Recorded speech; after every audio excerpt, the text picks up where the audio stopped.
Hello friends, I am Nikita. I am a national instructor and a chess trainer. Welcome to our YouTube channel Chess Kaksha. In today's video, we are going to learn some basic opening principles. Chess is consists of three phases: opening, middle game and end game.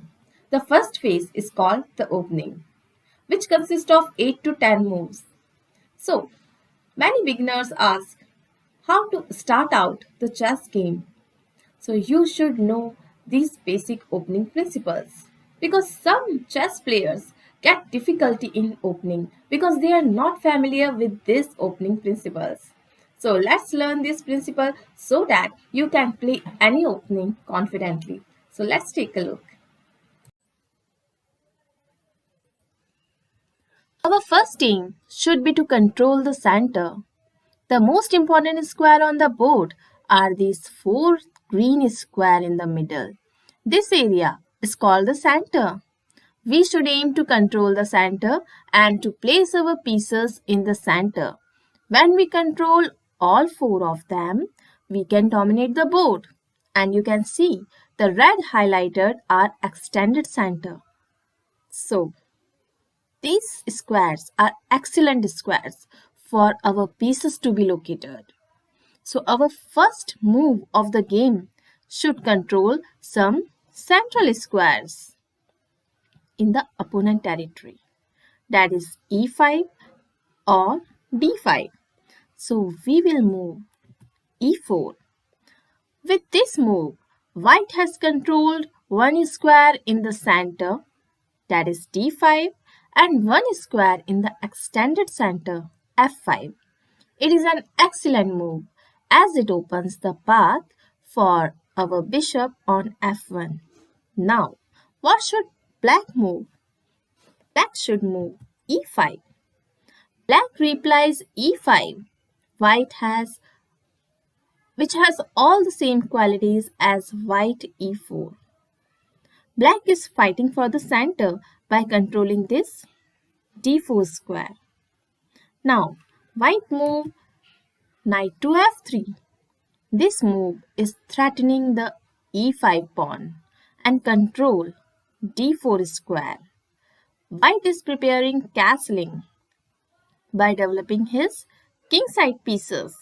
Now, black moves knight to c6. This knight is defending the e5 pawn and again fighting for this d4 important central square. Suppose if instead of this knight to c6, if black move d6, what will happen? Actually, this move protects this e5 pawn, but you can see no minor piece is developed. It has opened the diagonal for the bishop on c8, but it limits the diagonal for the bishop on f8. So, that's why knight to c6 is better move. After which, white move bishop to c4. White control the central d5 square and also eyeing the vulnerable f7 pawn. So you can see white has controlled the center. So we should always try to control the center in the opening. You should develop your pieces first and then go for attack. Some beginners begin their attack before they have completed their development. So be sure to develop first and then attack. In this position, white should develop the knight from b1 to c3 or simply castle. But white moved knight to g5. White thought that knight on g5 and bishop on c4 will combine the attack on f7. Black has a single defender of f7, that is the king. Now, black responded with castling kingside. Black now defends the key f7 pawn with the rook on f8 and the king. Now, white takes f7 pawn with his knight This is mistake to capture on f7. Now rook takes f7, bishop takes f7, check, king cross f7. The trade of two minor pieces, knight and bishop, for a rook and a pawn is not a good idea. Now you can see black position is well developed. Two knights helping to control the center. The bishop on c5 is also well placed. Black is likely to continue his development with d7 to d6. He will bring his bishop from c8 to e6 and then retreat his king to g8 for safety. And then he will find some files for his queen and rook. On the other hand, white's development has suffered. Both rooks, knight, bishop and queen are in the box. They haven't moved from their starting position. White has made very little progress, while black has excellent plan to activate every piece. That's why you should always focus on your development first and then go for attack. Our next opening principle is king safety. You must never forget about king safety. If your own king has been checkmated, it doesn't matter how much material you have or how good is your pawn structure. So, the best way to provide a safe home for your king is to castle. Another key reason for castling is to bring your rook into game. As we know, the rook is of 5 points, so it is important to use this piece for an attack in the middle game. In this position, white has a winning position. He played castling queen side, and you can see black has poor king position. By castling, white bring his a1 rook into game and control this d file. What can black do here? Actually, white can play bishop cross d7 check or r cross d7. Black would lose material. So black is forced to play rook to d8. White side has large space advantage. If instead of this rook to d8, if black castles, then what will happen? Then bishop to a6 check, king to c7, queen to b7, and it's checkmate. That's why black moved rook to d8. After that, from white side, Morphy played the stunning rook cross d7. Black is forced to play rook cross d7 to avoid material loss. Now, white played rook to d1. White added more pressure as white queen controls a lot of space, and this can be dangerous for black. So black thinks he can escape the attack by trading queen. So he moved queen to e6 to trade the queen. Now white moved bishop cross d7 check and cross d7. As you can see, black's king is extremely exposed.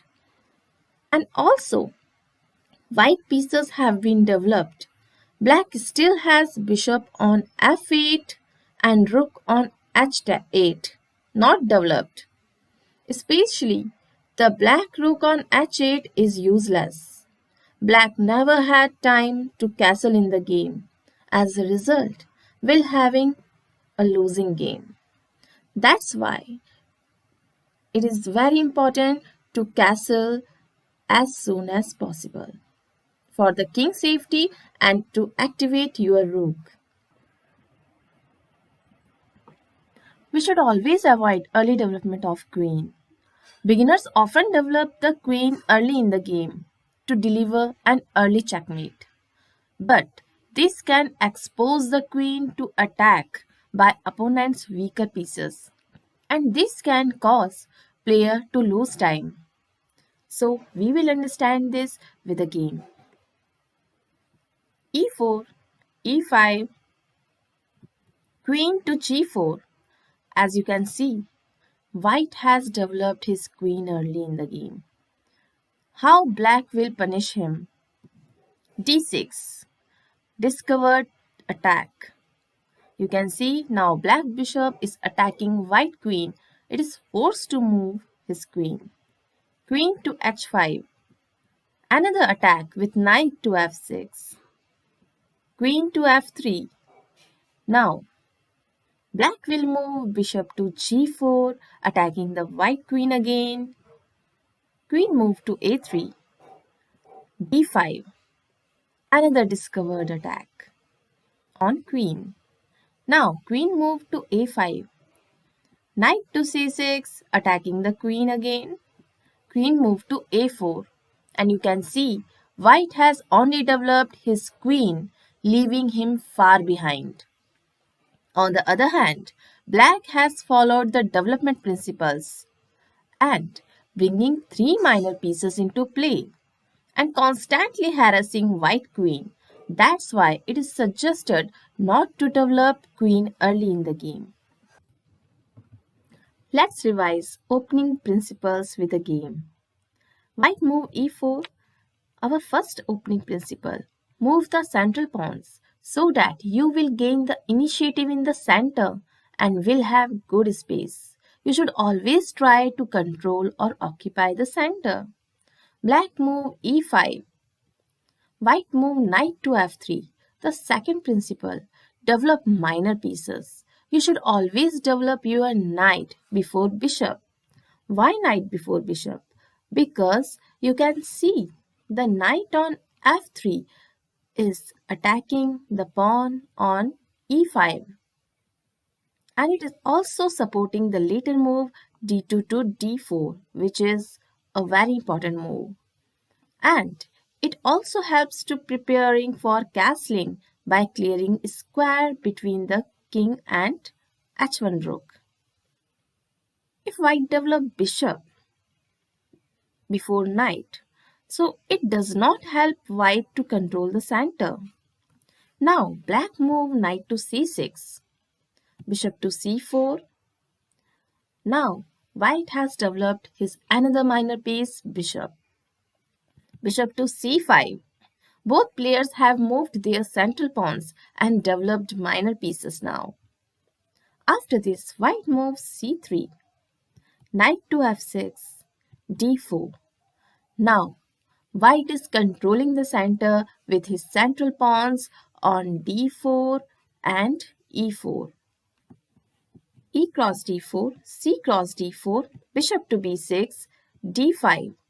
Black has now lost his center and white has good central pawns and can develop the other two minor pieces, that is knight and bishop on b1 and c1. In the next few moves, he is going to castle also. On the other hand, you can see black knight on c6 has to run and this will lose a move. Black still has to develop his bishop on c8 and it has not castled yet. And black has lost the center. So this was some basic opening principles. Friends, I hope you like this video. So please don't forget to like, share and subscribe. Thank you so much.